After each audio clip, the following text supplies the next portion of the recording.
masyarakat Indonesia yang sedang bekerja di luar negeri semuanya terdaftar oleh pemerintah. Apa maksudnya mendaftar masyarakat yang ada di luar, yang bekerja di luar negeri? Memastikan perlindungan kepada pekerja migran kita. Bukan untuk menyengsarakan pekerja migran kita. Jadi konteksnya adalah memberikan perlindungan kepada pekerja migran. Ibu, Bapak yang saya hormati, bekerja itu adalah hak setiap warga negara. Itu diatur dalam konstitusi kita. Tahu konstitusi kita apa? Konstitusi kita apa? Undang-Undang Dasar 1945. Undang-Undang Dasar Negara Republik Indonesia. Itu memerintahkan negara berhak memberikan kehidupan yang layak bagi warga negaranya. Pekerjaan yang layak di mana? Pekerjaan yang layak di dalam maupun di luar negeri. Jadi pemerintah itu tidak bisa melarang, tidak juga bisa menyuruh udah kerja saja ke luar negeri, tidak bisa begitu, atau jangan bekerja ke luar negeri. Itu pemerintah tidak bisa melarang atau menyuruh warga negaranya pergi ke luar negeri, karena itu adalah hak setiap warga negara. Yang setelah ada konstitusi, setelah ada undang-undangnya, kemudian diatur oleh undang-undang dasar, kemudian diatur dengan undang-undang bahwa negara memberikan perlindungan kepada masyarakat atau warga negara yang bekerja ke luar negeri. Jadi hak Bapak Ibu semua bekerja di luar negeri, kewajiban pemerintah itu adalah memberikan perlindungan kepada siapapun warga negara yang bekerja di luar negeri. Itu kewajiban negara. Apa yang dilakukan oleh negara? Mengatur bagaimana bekerja di luar negeri. Cara mengaturnya bagaimana Bapak dan Ibu? Cara mengaturnya adalah boleh bekerja di suatu negara apabila negara tersebut memiliki kerjasama penempatan dengan negara tersebut. Itu yang pertama. Yang kedua, boleh bekerja di luar negeri apabila di negara tersebut memberikan perlindungan kepada pekerja migrannya. Pertanyaannya, kerja di Arab Saudi apakah ada kerjasama penempatannya? Ada apa enggak? Ada. Ada apa enggak? Ada. Ada apa enggak? Ada. Ada kerjasama antara Indonesia dengan Saudi Arabia. Kerajaan Arab Saudi. Tetapi kerjasama tersebut dilakukan moratorium tahun 2015.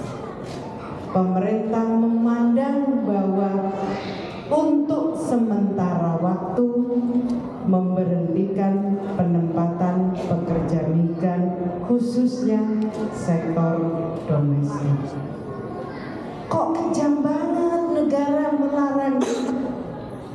Kok sepertinya kejam sekali negara melarang memberhentikan penempatan?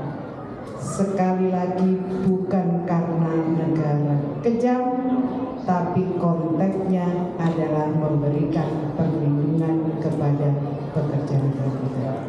Apa yang sesungguhnya terjadi? Kenapa pemerintah memberhentikan sementara? Pemerintah memberhentikan sementara karena pemerintah merasa bahwa tidak mampu memberikan perlindungan kepada warga negara yang bekerja di sektor domestik karena ketidakmampuan negara untuk menjangkau pada wilayah privat. Jadi baik negara Indonesia maupun pemerintah kerajaan Arab Saudi tidak bisa menjangkau secara langsung kepada pekerja yang sedang bekerja di rumah-rumah warga negara, warga masyarakat di sana. Sehingga apa yang terjadi, Bapak dan Ibu semua, karena tidak bisa masuk kepada wilayah private tersebut, tidak sedikit saudara-saudara kita yang apa yang terjadi, Bapak Ibu? Apa yang terjadi? Kekerasan, gaji tidak lancar. Gaji tidak lancar. Kekerasan, Bu. Penganiayaan. Pelecehan seksual. Pelecehan seksual. Kerja over waktu. Apalagi? Banyak sebutkan, Ibu Bapak sebutkan apa yang terjadi. Apa yang terjadi? Waktu kerjanya nggak tentu. Waktu kerja yang tidak tentu dari pagi sampai pagi. Apalagi? Gaji tidak lancar sudah. Multitasking, kerjakan apa saja. Apalagi? Libur per minggu. Tidak ada libur. Tidak ada libur. Bahkan ada yang 30 tahun kerja tidak digaji. Makan dibatasi.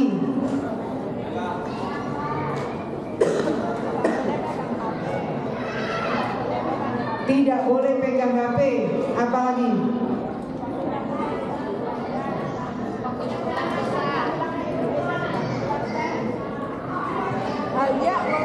Tidak bisa pulang. Dan banyak lagi cerita-cerita yang lain yang saya kira Bapak Ibu semua lebih tahu daripada Menteri Ketenagakerjaan. Nah, karena atas dasar negara tidak mampu menjangkau memberikan perlindungan kepada pekerja sektor domestik ini, maka tahun 2015 pemerintah melakukan moratorium. Untuk apa moratorium itu? Untuk melakukan pembenahan agar pemerintah bisa memastikan perlindungan kepada pekerja migran kita. Apa yang terjadi sejak tahun 2015 sampai tahun 2022? Yang terjadi ternyata karena ada moratorium itu, ternyata pada prakteknya tidak mampu menghentikan penempatan domestik worker. Betul? Ternyata moratorium tidak juga menyelesaikan masalah. Karena ternyata penempatan dengan model ziarah, modus ziarah ternyata masih cukup tinggi. Tadi saya dari Riyadh, dari teman-teman yang berada di shelter di Riyadh, ternyata 60% mereka bekerja dengan model visa ziarah. Berarti moratorium tidak bisa menyelesaikan masalah. Praktek ziarah ini, modus pakai visa ziarah ini ternyata ceritanya sama pilunya dengan model sebelum moratorium dilakukan. Terus apa yang dilakukan oleh pemerintah? Yang dilakukan oleh pemerintah sekarang Tadi faktor utamanya adalah ketidakmampuan kita menjangkau pada wilayah private. Nah, sekarang pemerintah memperbaiki sistem baru dengan model penempatan SPSK, sistem penempatan satu kanal. Ini bagi kue dulu atau saya ngomong dulu ya? Saya terus atau berhenti? Saya terus?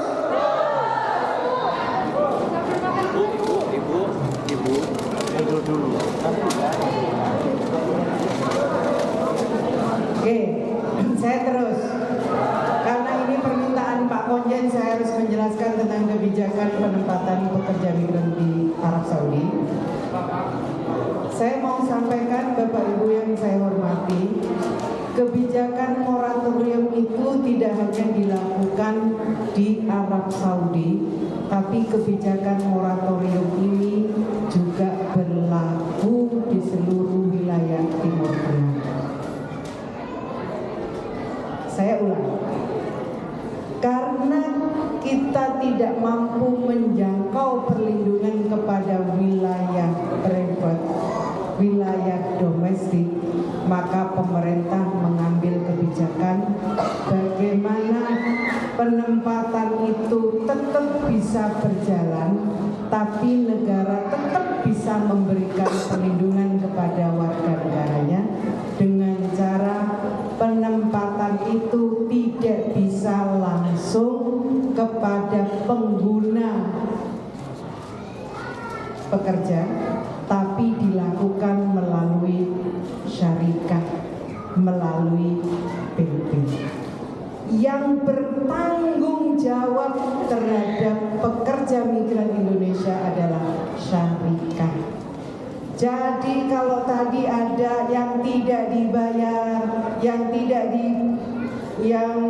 tidak diberi libur, yang tidak boleh bawa handphone, pemerintah